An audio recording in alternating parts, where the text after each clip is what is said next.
Hello everyone, welcome to channel learn with ease. आज का topic है कैश फ्लो स्टेटमेंट का, जिसमें हम सॉल्व करेंगे question number 29 chapter 4 DK Goyal की बुक से class 12 accounts. Online sessions, online classes के लिए आप मुझे व्हाट्सएप कर सकते हो। इस नंबर पर अपना नाम और क्लास, आप मुझे टेलीग्राम पर भी फॉलो कर सकते हो।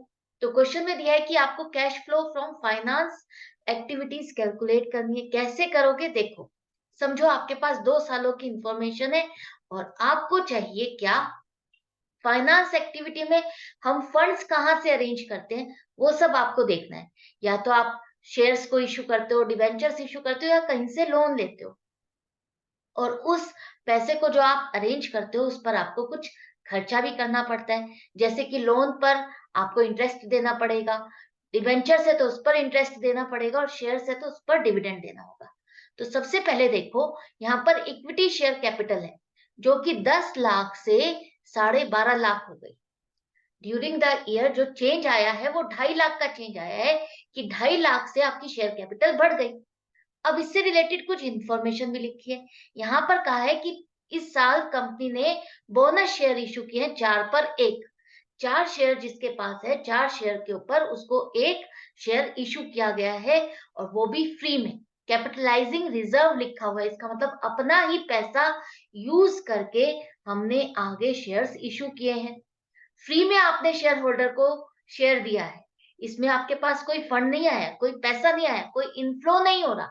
तो आपकी जो शेयर्स बढ़ रहे हैं, शेयर कैपिटल बढ़ी है 2.5 लाख से, वो आपके बोनस शेयर की वजह से है। आपके पास कैश का इनफ्लो नहीं आ रहा, तो इसकी एंट्री आपकी कैश फ्लो स्टेटमेंट में नहीं आएगी। क्लियर है? फर्स्ट थिंग क्लियर होगी। उसके बाद आपके प्रेफरेंस शेयर कैपिटल को देखो। ये ओपनिंग में नील थे, लेकिन इस साल आपके 2 लाख का क्लोजिंग बैलेंस आ रहा है। इसका मतलब ड्यूरिंग द ईयर आपने ये प्रेफरेंस शेयर्स इशू किए हैं प्रेफरेंस शेयर्स। तो आपकी यहाँ पर इंफॉर्मेशन आएगी, क्या लिखोगे? प्रेफरेंस शेयर्स इशू किए हैं आपने, तो issue of 8% preference shares 2 lakh. ये प्रेफरेंस शेयर इशू किए तो इनफ्लो आएगा, पैसा आएगा। कब किया आपने? 1 अक्टूबर को इशू किया है। 1 अक्टूबर को आपने ये प्रेफरेंस शेयर पब्लिक के पास इशू किए, पब्लिक से आपके पास पैसा इकट्ठा हो गया, इनफ्लो हो गया। इन प्रेफरेंस शेयर्स पर आपको डिविडेंड भी देना है आधे साल। 8% वो रेट है जिसके हिसाब से आपको इस पर डिविडेंड देना है। तो 8% के हिसाब से 2 लाख पर पूरे साल का बनता है 16,000, और आपको देना है 1 अक्टूबर से 31 मार्च, 6 महीने का, आधे साल का। तो 16,000 की जगह हम कितना देंगे? 8,000 देंगे। Dividend paid on 8% preference shares 8,000। ये इसका आउटफ्लो है। इस प्रेफरेंस शेयर्स पर जो आपने फंड इकट्ठा किया, ये इससे रिलेटेड, इस पर खर्चा करना पड़ रहा है आपको। ये डिविडेंड आपको पे करना है। तो ये इनफ्लो हुआ और ये आपका आउटफ्लो। इसके बाद आप यहाँ पर आ जाओ, डिबेंचर्स। डिबेंचर्स आपके ओपनिंग 3 लाख है और क्लोजिंग में आपके नील हो गए। इसका मतलब आपने इस साल डिबेंचर्स की रीपेमेंट कर दी है, पेमेंट करके इनको खत्म कर दिया। रीपेमेंट करते हुए आपने कब पेमेंट किए? 1 जनवरी 2023 को, और रीपेमेंट आपने 5% प्रीमियम के साथ की है। तो 3 लाख की जगह आपने इस पर 5% और प्रीमियम दिया, इसको बढ़ा करके दिया। तो 3 लाख पर 5% कितना हो जाएगा? 15,000। तो 3 लाख की जगह हमने कितनी पेमेंट की? 3,15,000। तो रिडेम्पशन ऑफ 10% डिवेंचर्स आप क्या कर रहे हो? पेमेंट कर रहे हो, तो आउटफ्लो होगा। और प्रीमियम के साथ आपने पेमेंट किया, तो 3 लाख की जगह 3,15,000 अगर आपने पेमेंट की है, तो आप 3,15,000 का ही आउटफ्लो दिखाओगे, सिर्फ 3 लाख का नहीं दिखाओगे। इसके बाद आपके जो ये डिबेंचर्स हैं, ये जितने टाइम पीरियड के लिए रहे, उस पर आपको इंटरेस्ट भी देना होगा। ये आपके डिबेंचर्स रहे 1 अप्रैल से 31 दिसंबर तक। कितने महीने के लिए? 9 महीने के लिए। तो 9 महीने का आपको इंटरेस्ट भी इस पर देना होगा। 10% इंटरेस्ट 3 लाख पर आपका आ जाएगा 30,000। 30,000 का इंटरेस्ट आपका पूरे साल का है, और 1 महीने का इंटरेस्ट निकालो और उसके बाद उसको कैलकुलेट करो 9 महीने के लिए।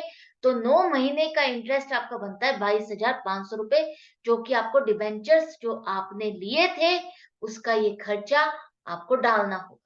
तो आप देख रहे हो जो फंड आप इकट्ठा करते हो, चाहे वो किसी से लिया है, इश्यू किए हैं डिबेंचर्स या शेयर इश्यू किए, सब पर आपको जो खर्चा करना है वो भी आपको यहाँ पर दिखाना होगा साथ के साथ। चाहे आपके पास कैलकुलेटेड नहीं है या ऐसा नहीं लिखा हो, लिखा भी नहीं है कि डिबेंचर्स पर इंटरेस्ट दिया है, तो आपको खुद होना चाहिए, खुद पता होना चाहिए कि डिबेंचर्स पर इंटरेस्ट दिया जाता है और कितने पीरियड के लिए है, उतने पीरियड का आप डिबेंचर्स पर इंटरेस्ट कैलकुलेट करोगे। ये भी हो गया। प्रेफरेंस शेयर्स का भी आपका हो गया। ये सारे पॉइंट्स कवर हो गए। अब आपने डिविडेंड रिसीव किया 10,000 का और यहाँ पर आपने शेयर्स पर इन्वेस्टमेंट की। तो ये जो है, ये आप इन्वेस्ट कर रहे हो। आपने किसी और कंपनी के शेयर खरीदे हैं। किसी और कंपनी के शेयर खरीदना आपकी क्या है? फाइनेंस एक्टिविटी है या इन्वेस्टिंग एक्टिविटी है? वो आपका इन्वेस्टिंग एक्टिविटी है। इन्वेस्टिंग एक्टिविटी में आप ये दिखाओगे कि आपने इतने शेयर्स खरीदे। इन्वेस्टमेंट आपने शेयर्स में खरीदने में की। तो इसके साथ आपको इस इन्वेस्टमेंट पर डिविडेंड भी मिला। तो ये आपके दोनों की दोनों चीज इन्वेस्टिंग एक्टिविटी में आएगी, जहां पर आपने पैसा इन्वेस्ट किया और उस पर आपको इनकम रिसीव हुई। फाइनेंस एक्टिविटी में आप वही कवर करते हो जो पैसा आप अरेंज करते हो। आप पैसा किसी से बोरो करते हो या शेयर इशू करते हो, डिबेंचर इशू करते हो और इस पर अब आप इंटरेस्ट दोगे, डिविडेंड दोगे, पेमेंट आप करते हो, रिसीव नहीं करते। आपको पेमेंट करनी है, जो आप पे करते हो वो आप यहाँ पर दिखाओगे, रिसीव करते हुए नहीं दिखाओगे। आई होप आपको अच्छे से समझ में आ गया फाइनेंस एक्टिविटी में आपको क्या कवर करना है, क्या नहीं कवर करना। इसके बाद यहाँ पर नेट अमाउंट आ गई है आपकी 2 लाख का आपके पास इनफ्लो आ गया, 3,45,500 का आउटफ्लो आ गया। नेट आपके पास क्या आया? Cash used in financing activities, मतलब कि ड्यूरिंग द ईयर आपने फाइनेंस एक्टिविटी में पैसा खर्च किया है। आपने अपने जो लोन थे, डिवेंचर्स या जो भी लोन थे, शेयर्स थे, सबकी पेमेंट आपने की है, जिसमें खर्चा आपका ज्यादा हुआ है। तो खर्चा आपका 1,45,500 रुपए का हुआ है। यही क्वेश्चन में पूछा था, हमने समझ लिया, सॉल्व भी कर लिया। आई होप आपको अच्छे से समझ में आ गया होगा। नहीं समझ में आया है, डाउट या कंफ्यूजन है तो कमेंट सेक्शन में लिख करके पूछ सकते हो। मैं मिलूंगी नेक्स्ट वीडियो में नेक्स्ट क्वेश्चन के साथ। Good bye.